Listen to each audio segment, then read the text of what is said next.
400 of the Cascade Pack's finest stood frozen as Alpha Kalin Blackwood lifted the microphone. His palm pressed warm against the silk of my emerald gown.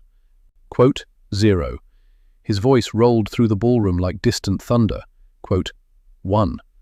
But before my name left his lips, the grand oak doors exploded inward. A blast of frozen wind tore through the hall. It carried a scent that made Kalin snatch his hand from my waist, as if my skin had burned him. Rain, desperation, and something older than both. A woman stood in the doorway, soaked to the bone by the storm raging behind her. This is the story of how betrayal sparked a war. The champagne in Sarafina's glass had gone warm long ago. Still, she gripped it like a lifeline. The Blackwood estate thrummed with energy that night, a striking fortress of dark stone and glass, jutting from the edge of Washington's untamed wilderness. $40 million of architecture and ambition, all belonging to Kalin Blackwood. The outside world knew him as a titan, CEO of Obsidian Systems, an industry colossus. But here, behind closed doors, among senators and magnates who bore the mark, he was alpha of the Cascade Pack, and tonight was meant to seal his engagement before witnesses. Sarafina smoothed the fall of her emerald dress. Nothing about her station had been handed to her. She was scholarship-educated, a graphic designer. She'd met Kalin in a Seattle coffee shop 3 years back. The pull between them had been immediate, a confirmation of the mate bond, biological, absolute, undeniable. At least, that's what she'd believed. "You look unsettled," came a low voice behind her. Kalin's hand settled against the small of her back. Heat bled through the silk. He smelled of cedar and rain, and that sharp, spiced undertone that made her wolf stir beneath her skin. 6'3", eyes like a storm gathering over slate, a jaw that could cut glass. Sarah tilted into him, smiling. His lips brushed her temple. Quote 6. Quote 7, she whispered. Their private vow meant only for each other. The music dimmed. The room went still. Kalin moved to the front and took the microphone in hand. He wore authority the way he wore his bespoke Tom Ford suit, effortlessly, like a second skin. Quote 8. Quote. His voice carried, rich and unwavering. Quote 9. The grand oak doors at the far end of the ballroom blew apart with the force of a gunshot. Every head turned at once. The silence that followed was suffocating. A woman stood in the threshold, battered by the downpour behind her. She was small, platinum blonde hair plastered flat to her skull, a face drained of all color, carved with exhaustion. But none of that held the room. What held the room were her hands, pressed protectively over a swollen belly. 6 months along, at least. Sarafina's heart stopped mid-beat. She knew that face. Every person in the ballroom knew that face. Isella, Isla Vane, Kalin's childhood sweetheart, the one who had vanished from the pack 2 full years before Sarah ever arrived, the one Kalin swore he'd left behind. Kalin, Isella choked out, her shattered voice rising through the vaulted ceiling. She stumbled 1 step forward. "Help me, please, they're coming for us." Kalin released the microphone. It cracked against the floor in a scream of feedback that made the crowd flinch. He didn't notice. He was already moving, not walking, running. ___, quote __, 12 ___. He caught her the instant her knees buckled. He gathered her into his arms and pulled her against his chest. His tailored suit darkened with rainwater from her soaked clothes. Sarafina stood on the stage, unmoving. The blood drained from her face, 1 shade at a time. He never looked back, not once, not at me. Quote 13. Isa gasped, loud enough for the front rows to catch every syllable. Her fingers twisted into his lapels. Quote 14. The whisper tore through the ballroom like flame through dry grass. An heir. In wolf society, An alpha with an heir, that wasn't just important, it was everything. A mate carried weight, but an heir meant survival. Sarafina descended from the stage on legs that barely held her. She moved toward them, silently begging Kaelin to deny it, to look at her and say the word impossible. "Kaelin," she breathed, barely a sound. He lifted his gaze. Those grey eyes, wide, feral, flooded with shock and something deeper, a primal protectiveness that crawled down her spine like ice. His stare dropped to Isella's stomach, then it swung to Sarah, and held. Seconds stretched into centuries. "Quote 16, quote," he said, voice like iron. "Quote 17, quote, 18, quote." Sarah's breath caught. "Kaelin, what is she saying?" "Not now." The command ripped from his throat with full alpha force. Every guest in the room flinched as one. "Isella is under my protection. She carries my blood. The engagement is postponed." Postponed. Isella pressed her face into Kaelin's neck, whimpering softly. But over his shoulder, Sarah saw it. A flash. Isella's tear-soaked eyes locked onto hers, and the corner of that trembling mouth curled, just barely. A tiny, venomous smile. Something shattered inside Sarah's chest. Not just her heart, the bond itself. She felt it tear, physical, real, brutal. Quote 22. Sarah's voice came out eerily calm. "Kaelin, if you walk out of this room with that woman, don't expect me when you come back." Anguish carved across his face. He wavered. Then Isella cried out, hands flying to her abdomen. "I have to," Kaelin snarled. "It's my son, Sarafina. Grow up." He turned his back on her, carried the pregnant woman out of the hall, security falling into formation around them, and left Sarafina standing alone, center of the room, 400 witnesses to her destruction. She didn't cry. Not yet. She placed her champagne flute on a passing waiter's tray with surgical care. "The check, please," she murmured to no one. The master bedroom reeked of him. Every breath was a wound. Sarafina moved like a soldier. No frantic grabbing. She ignored the clothes he'd bought her, the jewelry, the furs. She pulled out a duffel bag and packed only what had been hers before him. Jeans, graphic tees, her sketchbook, her laptop. Her passport went in next. Then she opened the safe. $15,000 in cash. Her emergency fund, scraped together from freelance design work over 3 quiet years. Kaelin used to laugh about her, quote, 27, called it charming, told her she'd never need it. She stuffed every bill into the bag. The door groaned open behind her. Kaelin filled the doorway, wrecked, tie gone, shirt hanging open. He smelled like antiseptic and Isella's floral perfume. A ragged exhale. He stepped toward her. Sarah yanked the zipper closed. The sound cracked through the silence like a bone snapping. Quote 31. He almost laughed. Shook his head like the idea was absurd. Quote 32. Quote 33. Sarah kept her eyes on the floor, hunting for her boots, refusing to look at him. Quote 34. Kaelin said, dragging a hand through his hair. Quote 35. Quote 36.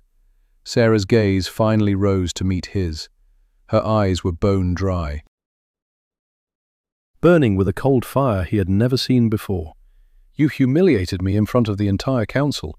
You shelved our union for her." "I did what the pack demanded," Kaelin shot back, his palm cracking against the wall. "She's carrying my child. What kind of alpha abandons that?" "You could have shielded her without destroying us," Sarah said quietly. "But you didn't. You panicked. You chose your past over your future."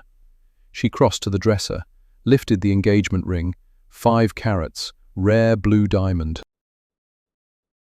Held it out to him. "Take it." Kaelin stepped back like she'd drawn a blade.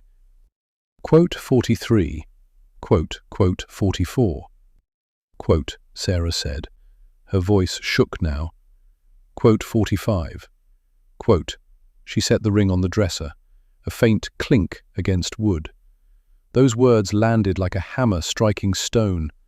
The air thickened, pressing against the walls. Kalin dropped to his knees. His hand clawed at his chest. He gasped, the bond between them splitting apart like torn muscle. The sensation mirrored a cardiac arrest. Quote 47. He choked, his irises flooding black. Quote 49. Sarah stepped past him.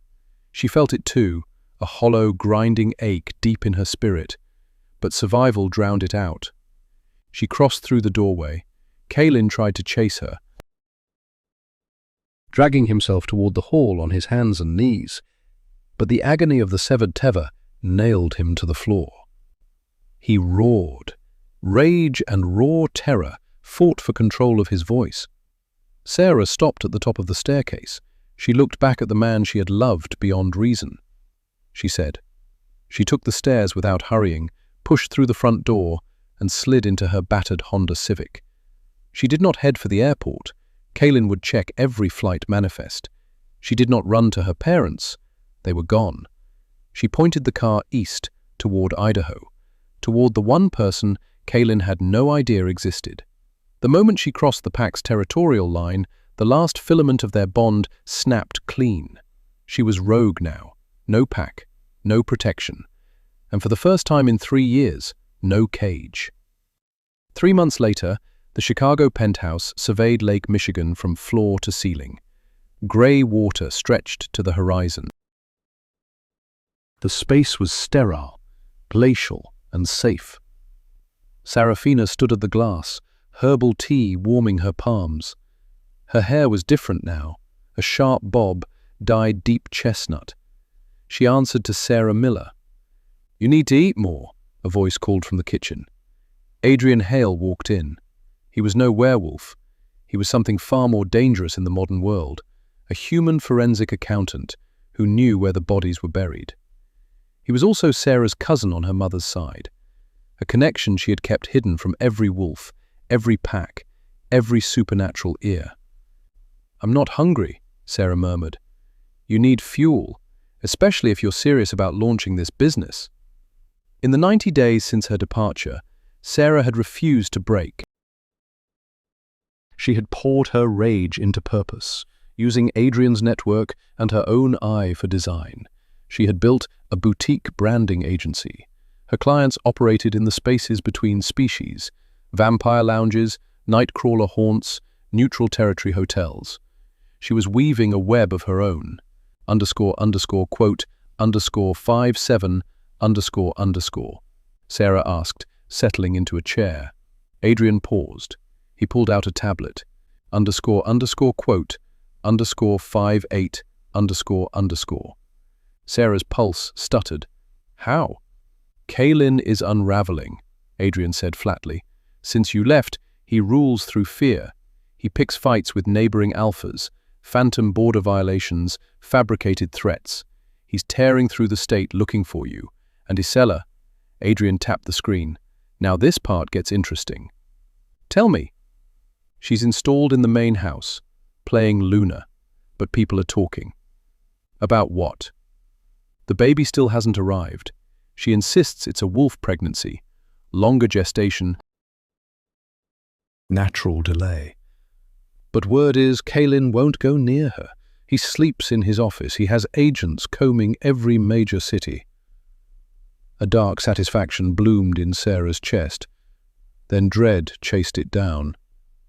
Adrian dipped his chin. Sarah went still. Adrian slid a grainy photograph across the table. The photograph showed Isela in some low-lit venue, laughing freely. Her fingers curled around the forearm of a man marked by a thick scar cutting across his throat. Sarah's breath caught. She knew that scar. That's Silas, alpha of the Iron River Pack, Kalin's sworn enemy. Adrian gave a solemn nod. Sarah stood. Her chair shrieked against the floor. Adrian asked quietly. Sarah drifted back toward the window, staring into the grey sky. She thought of Kalin's eyes, that look he used to save only for her before the madness swallowed him whole. She remembered the bond. Cracked. splintered, still humming beneath her ribs.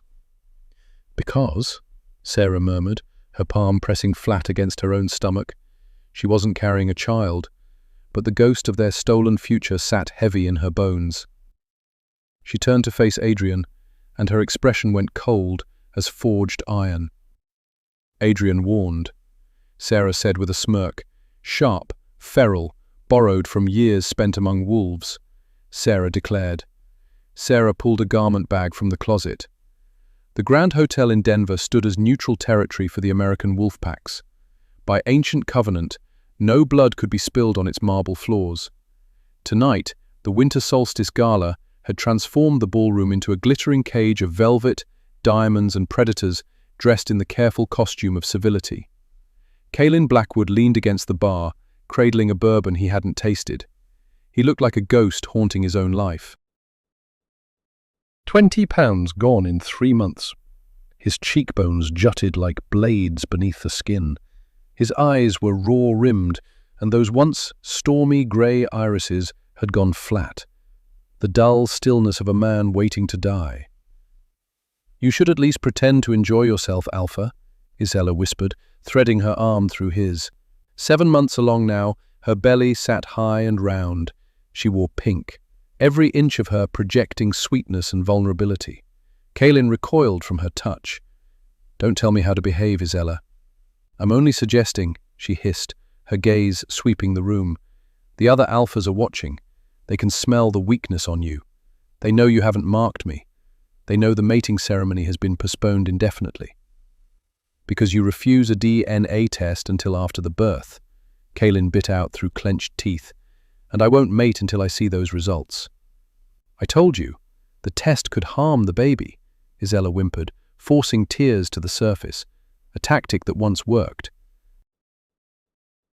Now it only stirred the wolf inside Cailin's skull, pacing, snarling, howling for Sarah. Then the air in the ballroom changed. Not a sound. A scent, vanilla, jasmine, and cold steel. The double doors swept wide. Cailin's glass exploded in his fist. Shards bit into his palm. Blood dripped onto the marble. He didn't feel a thing. Sarafina stood at the top of the staircase. She bore no resemblance to the girl who'd driven away in a Honda Civic. A gown of molten silver poured over every curve, the back cut dangerously low. Her lips were stained deep crimson. But it was her presence that destroyed him. She didn't carry the scent of a broken mate. She radiated power, and she wasn't alone. Her hand rested in the crook of a man's arm. Human, tall, fair-haired, wearing a tuxedo that cost more than most people's cars. He leaned close, murmuring something against her ear. Sarafina answered with a rich, throaty laugh, the kind Cailin hadn't heard from her in years. Isella's voice pitched high, almost shrill. "Sarafina," Cailin breathed. Her name sat on his tongue like a prayer laced with poison. He was already moving. Instinct drove him forward, shouldering past a southern alpha, ignoring the offended snarl. He needed proximity, needed contact, needed proof she was real. He reached the foot of the staircase just as Sarah and her companion descended. Cailin planted himself in their path. His broad frame threw a shadow across them both. "Sarafina," the words scraped out of him, raw, desperate. She stopped. Her gaze traveled down his body, then back up. Cool, clinical, utterly detached. Worse than hatred, this was nothing at all. "Alpha Blackwood," she said, perfectly civil. "Your hand is bleeding." He glanced at the blood dripping from his fingers, then back at her. "You came back." "I came for the celebration, Cailin, not for you." "Who is he?" His stare locked onto Adrian. His alpha aura surged outward, a crushing wave of dominance meant to buckle humans at the knees. Adrian didn't flinch. He straightened his spectacles and offered a measured smile. "Fiancé." The word hit like a fist to the sternum. Cailin's vision tunneled. A deep, feral growl tore from his chest, loud enough for every wolf nearby to hear. The music died. The ballroom went deathly still. "She is my mate," Cailin snarled, his composure fracturing. She bonded with me.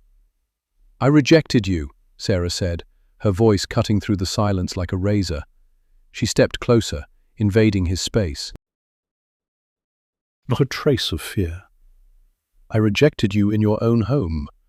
The bond is broken, Kaylin. I belong to no one but myself. And tonight, I am with him. I never accepted it, Kaylin shouted, his hand clamping around her wrist. I never accepted the rejection. Let go of her.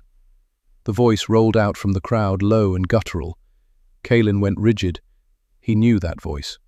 Silas, Alpha of Iron River, stepped from the shadows, massive, scarred, grotesque. A glass of red wine dangling from his fingers. He was smiling. Making a scene, Blackwood. How predictable. You never could keep your females in line. First Isella runs to me. Oh, forgive me. She simply ran away. And now your little pet is marrying a human. Kaylin dropped Sarah's wrist. His aggression swiveled toward his rival like a blade. Silas shrugged lazily, his eyes drifting to Isella, who had shrunk behind Kaylin. Every drop of colour drained from Isella's face. Sarah watched the exchange, her gaze sharpening. She retreated a step, pulling Adrian along. This was it. The snare had closed. "Come, darling," Sarah declared, loud enough for the room, speaking to Adrian, though her eyes never left Isella. "Let us step onto the terrace. The air in here reeks of dishonesty."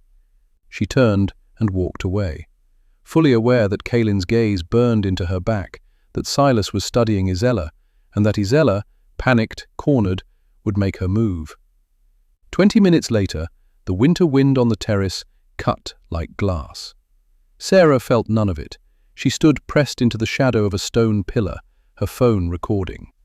She had counted on Isella's panic. Silas's appearance had rattled her badly. Isella would need reassurance, or she would need to beg him for silence. The terrace door groaned open. Isella rushed out, trembling in her sheer dress. Her eyes darted wildly before she spotted the figure at the railing, cigar glowing between his fingers. Isella hissed, clutching his arm. Sarah's camera tightened on them. Silas laughed softly, blowing smoke into the dark. He grabbed Isella's face, thick fingers pressing into her jaw. Isella cried. Silas said, lip curling. Silas shoved her away. Isella whimpered. Silas said flatly. Sarah stopped the recording. Her heart slammed against her ribs like a fist. She had it. Treason, infidelity, conspiracy to wage war. She turned to leave, to find Kaylin, and walked straight into a wall of muscle, one of Silas's enforcers. Massive, shaved skull. His hand closed around her throat before she could draw breath. "Caught the little spy," the enforcer grunted, hauling her from the darkness. Silas turned. His eyes flared wide, then narrowed into something predatory. A slow, vicious grin split his face. "Well, well, Sarafina," he said, savoring each syllable. "You just made everything so much harder for yourself."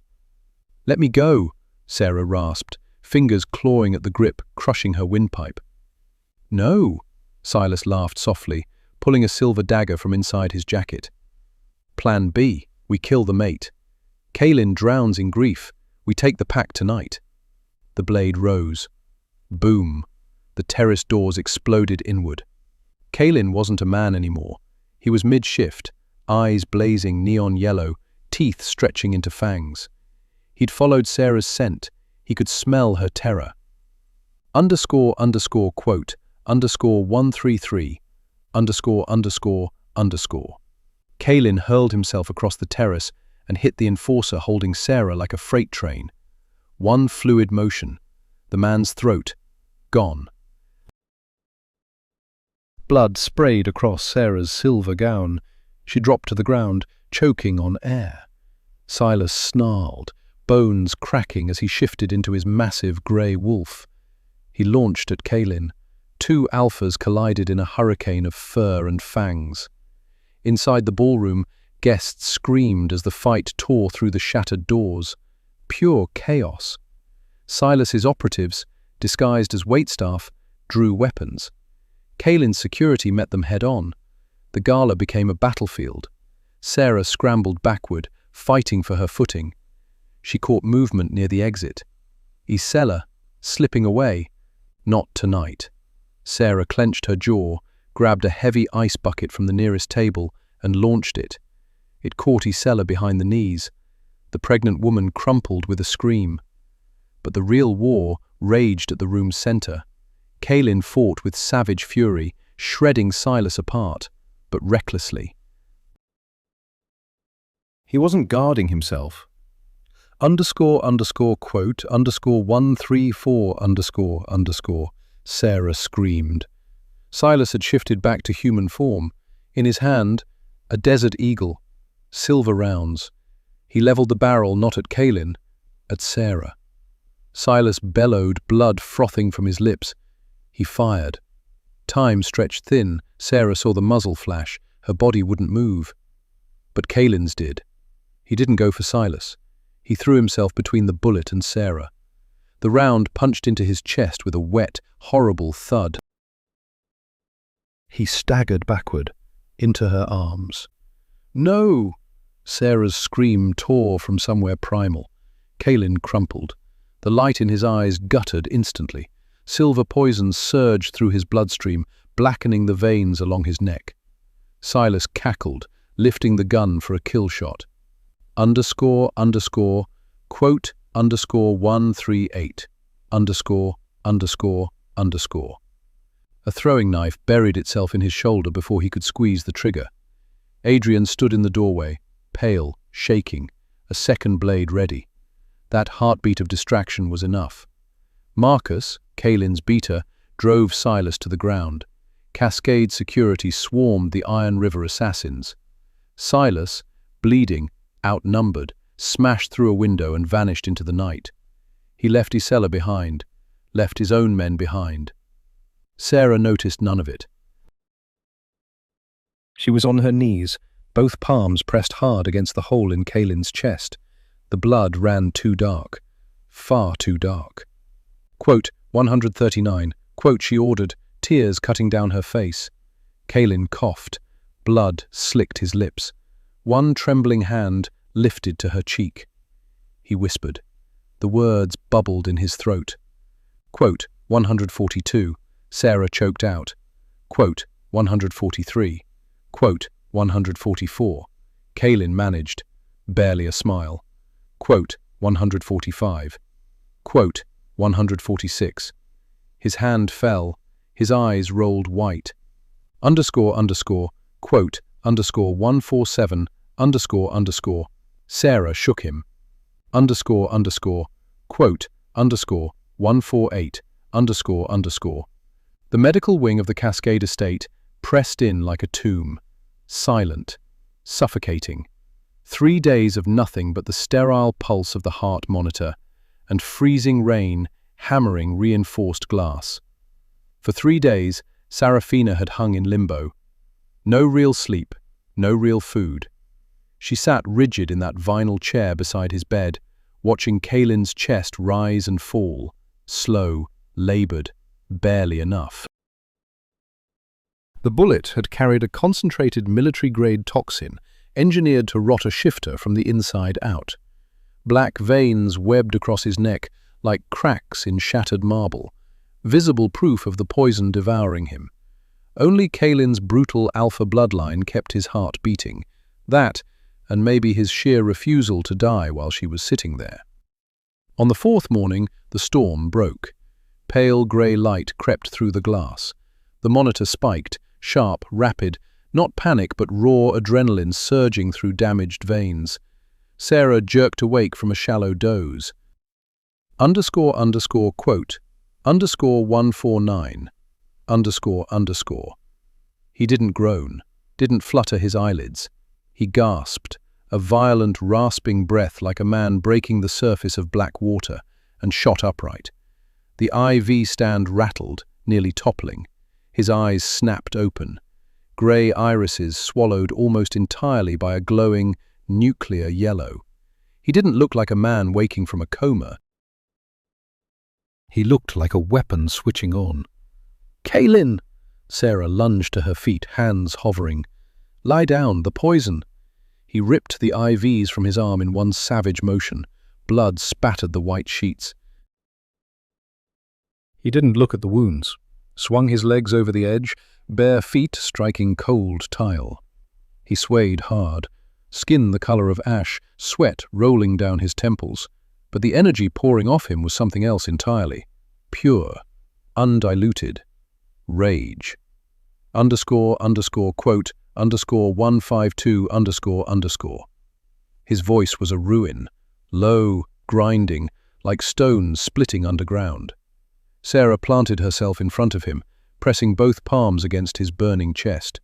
Quote, 153, quote, 154. Kaelin snarled, his gaze locked past her on the door. Quote, 155, quote, 156, Sarah said, forcing calm into her voice, trying to reach his wolf. Quote, 157, quote, 158. Kaelin laughed, dark, wet. The sound crawled down Sarah's spine. He trespassed in my home, threatened my mate, put a bullet in my chest.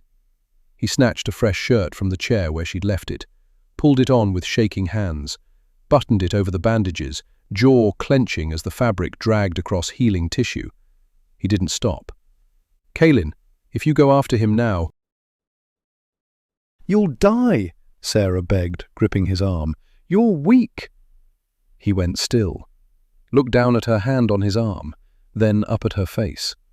The feral glow in his eyes banked, just enough for her to see the man buried beneath the monster. He reached up, cupped her face with a tenderness that had no right to exist alongside that violence. He touched you, Kaelin whispered. His thumb traced her cheekbone. I saw him put his hands on you, heard him threaten to kill you, to hurt me. I'm fine, Sarah insisted, tears burning at the edges. I'm right here. You are here because I got lucky, Kaelin said. His expression turned to iron. I promised to protect this pack, Sarafina. But the pack is nothing without you. I am not going to negotiate. I am going to end this. He pulled free and stormed into the hallway. His presence flooded the corridor like a pressure wave. Marcus! The Alpha Command hit the walls and shook them. Beta Marcus emerged from the security office down the hall. Exhaustion carved into every line of his face, until he saw Kaelin standing there. Blood already seeping through the fresh shirt, eyes blazing. Marcus straightened on instinct. Alpha, you're awake. Prepare the assault team, Kaelin ordered, striding toward the armory. Fighters, scouts, enforcers, every wolf capable of violence, in the courtyard. 10 minutes. Marcus jogged to match his pace. Iron River is a fortress. Silas has recalled his entire army. If we attack without council approval, this isn't just a battle. It's a declaration of total war. We'll be outlaws. Kaelin stopped at the armory door, turned to face his beta. I don't care about the council. I don't care about the laws. Silas Vane dies tonight. I am going to burn his legacy until nothing remains but dust. If you fear what comes next, then stay behind. Marcus studied his Alpha. He saw death swimming in Kaelin's gaze. He lowered his head. We ride with you, Alpha. To the end. The assault on the Iron River estate was no calculated military strike. It was a force of nature. Kaelin drove the lead vehicle, an armored SUV barreling towards Silas's compound. He never touched the brakes. The iron gates loomed ahead, and he crushed the accelerator flat. The needle climbed. 80, 90, 100 miles per hour. Kaelin! Marcus screamed from the passenger seat. Kaelin didn't flinch. The SUV slammed into the gates. C4 charges welded to the reinforced bumper erupted on contact. A fireball punched skyward, vaporizing metal, raining white-hot shrapnel onto the Iron River guards. Before the smoke thinned, Kaelin kicked his door wide and rolled free. He didn't shift. Not yet. He fought as a man, tearing a heavy iron pipe from the wreckage, swinging it with horrifying precision. Skulls cracked, ribs folded. He moved like something mechanical, relentless. When resistance thickened around him, he surrendered to the wolf. The shift came mid-stride, seamless, terrifying, a massive black beast, fur dark as a sky stripped of stars, larger than any natural wolf should be. Rage and the raw echo of his near death drove him through the defensive lines. Grown men flew like discarded toys. Sarah watched from a ridge high above the valley, Adrian beside her. She trembled, not from the cold, from what she saw below. The valley had become an ocean of flame. Blackwood wolves surged through the breach in waves, but Kaelin was already far ahead of them all. A singular engine of destruction, cutting a straight path toward the main house. "He's going to kill every last one of them, no? Just one. You're a fool, Blackwood," Silas shrieked, his voice cracked down the middle. "Look at yourself. You've destroyed your standing. The council will execute you for this. You chose a woman over your crown. For the pack? You did all this for the pack?" "No, for her. Run, Kaelin. I did it. I burned it all." "Sarah, every last corner of it. Is it enough? Did I pay what was owed?" "Yes, it's enough, Kaelin. It's enough. You are not grasping the severity of your position. Alpha Blackwood, __quote, _192, __. The council is in upheaval. You did not merely defeat a rival, you erased a sovereign territory.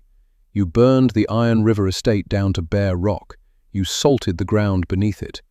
This was not war. This was extinction. Silas Vane orchestrated the assassination of my mate. He smuggled a pregnant woman into my home as a weapon. He carried silver into a neutral gathering. I didn't erase a territory, Sterling. I cauterized an infection. You acted from rage. Sterling's palm cracked against the desk, the sound ricocheting off the stone walls. An alpha enslaved by his own beast is a danger to every pack in this region. There are whispers, Kaelin, not idle ones. The council is drafting a formal motion to strip your title. They consider you unstable. They consider you too fractured to hold this seat. Then let them come, Kaelin growled. Amber bled through his grey irises like flame eating through paper. I invite any alpha on that council to walk through my doors and challenge me. 1 arm or 2. I still have my teeth. This has nothing to do with your teeth, Sterling hissed, leaning closer. It has to do with your judgment. You dismantled every alliance you possessed for a woman who rejected you in front of your own pack. You are a king with no queen, waging a crusade for a phantom.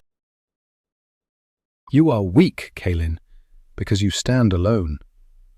The heavy oak doors did not simply open, they swept apart with slow, deliberate force. He is not alone. The voice landed clean and cold, slicing the tension like a surgical blade. Elder Sterling twisted in his chair. Kaelin's head jerked upward. The aggression bled from his face, and what replaced it was something closer to reverence. Sarafina filled the doorway. The jeans and Paint Street t-shirts of the graphic designer were gone.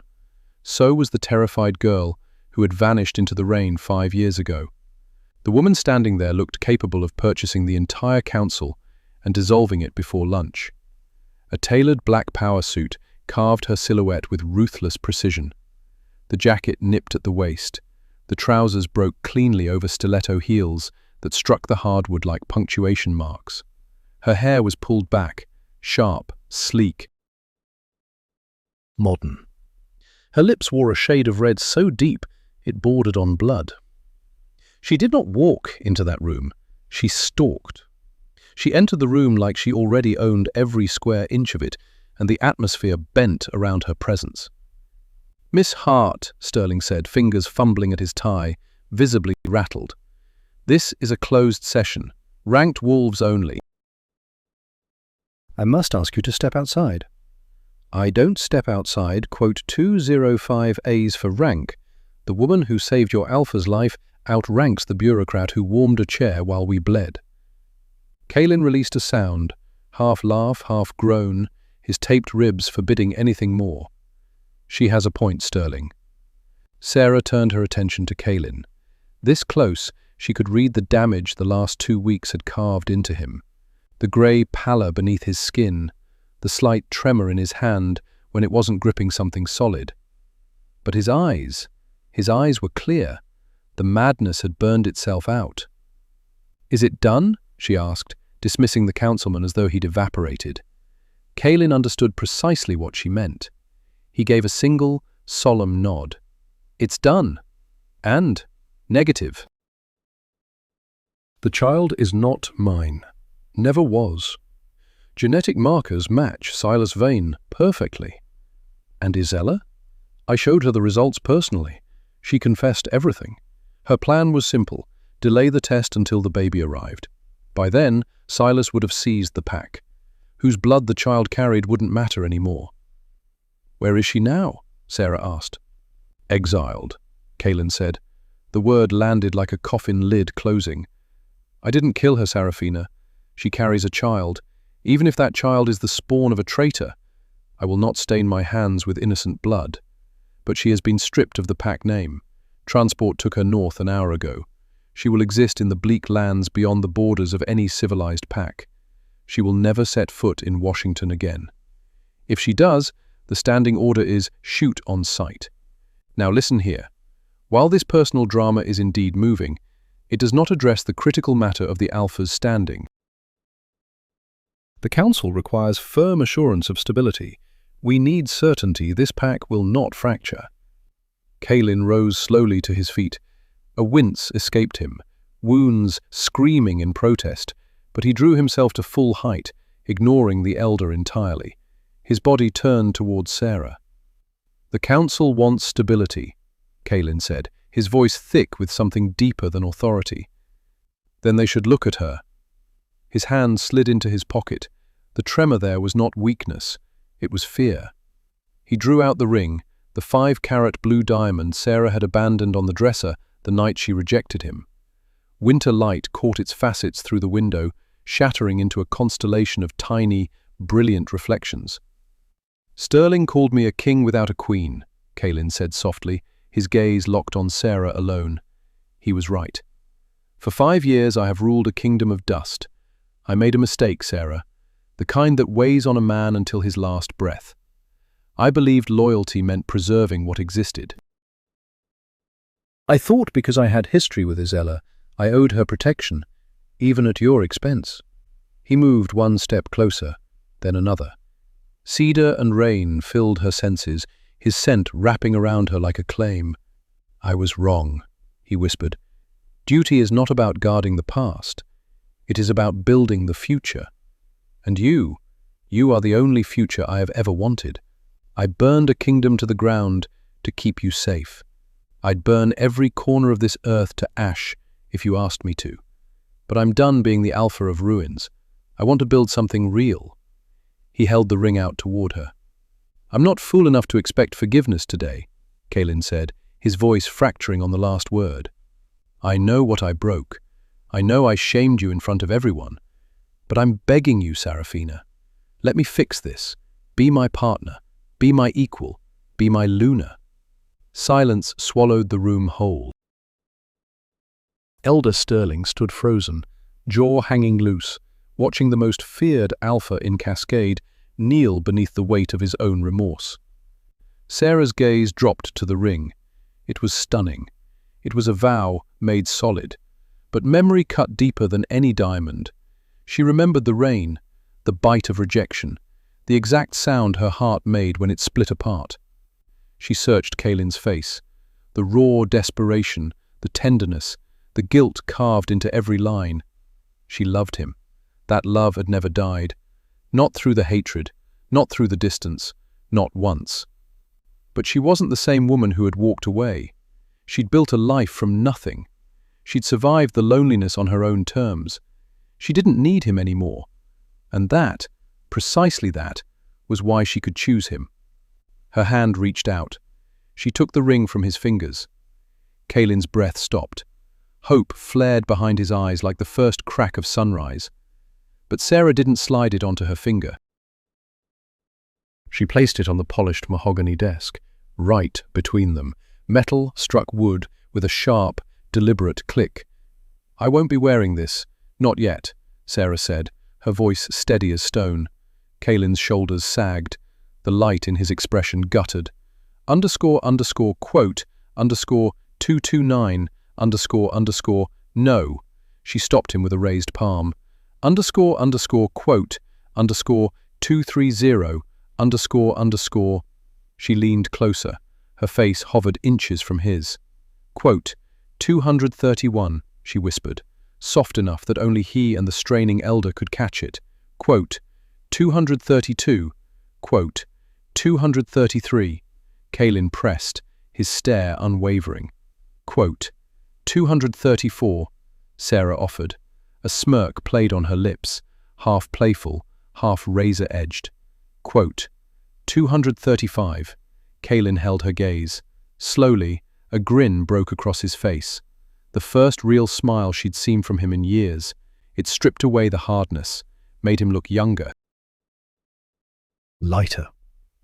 6 months, he repeated, nodding. I can do 6 months. I'll be a saint. I'll be boring. I'll pick up embroidery if that's what it takes. I'd pay good money to see that, Sarah laughed.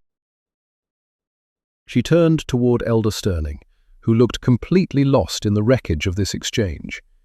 You heard him, Elder? Sarah's voice rang with unmistakable command, the natural authority of a lunar settling into her bones. __quote _240 Sterling blinked. Flustered, he glanced at Kaylin for backup. Kaylin just shrugged his good shoulder, his gaze locked on Sarah like she was the only thing in the room. Kaylin said. Sterling snatched up his papers with an offended huff, muttering about unorthodox leadership, and shuffled out in a storm of rustling documents. The moment the door closed, the air between them shifted, formal restraint dissolving into something electric. Kaylin reached out with his good arm, hooking it around Sarah's waist and pulling her off the desk, flush against him. Your office, he murmured, nose grazing hers. Funny. I could have sworn my name was on the deed. Sarah wound her arms around his neck, careful of his wounds, and searched his eyes. She saw their future written there. Not perfect, not easy, but theirs. It's adorable that you think you're still in charge, Kaylin, she breathed. Then she kissed him. Nothing tentative about it. This was a claim. It tasted like burned empires and cooling ash, like forgiveness forged through fire. It was a covenant sealed, not between warring packs, but between two souls who had crawled through hell to reach each other again. When they finally pulled apart, gasping, Kaylin pressed his forehead to hers.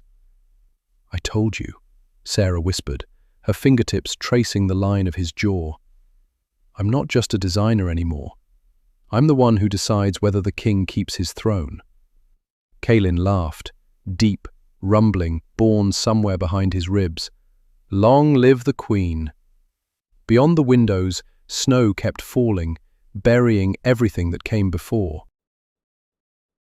Inside, the fire burned hot and golden, lighting the road ahead, and that right there is why you never underestimate a woman who knows her worth. Or the alpha who finally recognizes it. Kaylin burned a kingdom to the ground to prove his devotion. Sarafina proved she never needed a crown to be royalty. What did you think of this ending? Did Isella deserve worse than exile, or was banishment the perfect punishment? Drop your thoughts in the comments. If this wild ride of heartbreak and vengeance kept you hooked, leave a like, it genuinely helps. Subscribe and hit the notification bell so you never miss the next story. Until next time, keep your standards high and your loyalty fierce.